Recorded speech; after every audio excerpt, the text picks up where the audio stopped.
have completed my work. நான் என் வேலையை முடிச்சிட்டேன். I have seen the film. நான் அந்த படத்தை பார்த்துருக்கேன். I have visited Taj Mahal. நான் தாஜ்மஹாலுக்கு போயிருக்கிறேன்.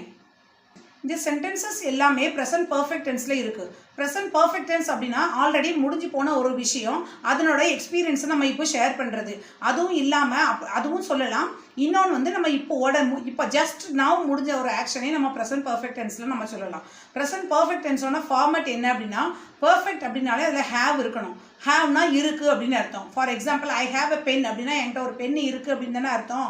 அந்த ஹேவ் இல்லைனா ஹேஸ், சிங்குலராக இருந்தால் ஹேஸ், ப்ளூரலாக இருந்தால் have plus third form of the verb. Third form of the வேர்ப்னா வேர்போட past participle form.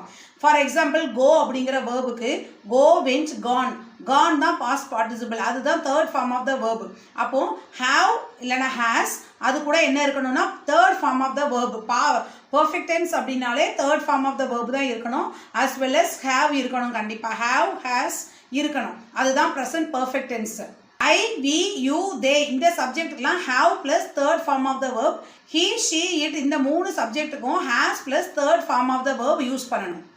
For example, I have lost my purse. நான் என் பர்ஸை தொலைச்சிட்டேன் அப்படின்னு சொல்கிறோம்ல, அது இப்போ தான் முடிஞ்ச ஆக்சுவலி நம்ம ப்ரெசன்ட் பர்ஃபெக்ட் டென்ஸில் சொல்கிறோம். I have lived in this city for 5 years. நாங்கள் இந்த சிட்டியில் 5 years-ஆக வாழ்ந்திருக்கோம் அப்படின்னு சொல்கிறது நம்மளோட பாஸ்ட் எக்ஸ்பீரியன்ஸை இப்போ ஷேர் பண்ணுறது.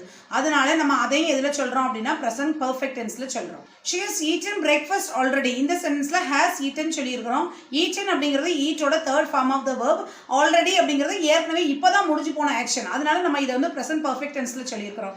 அதேமாதிரி ஒன் மோர் திங், பிரேக்ஃபாஸ்ட்னு இதை சொல்லக்கூடாது, பிரேக்ஃபாஸ்ட் அப்படின்னு சொல்லணும். Breakfast is the correct pronunciation.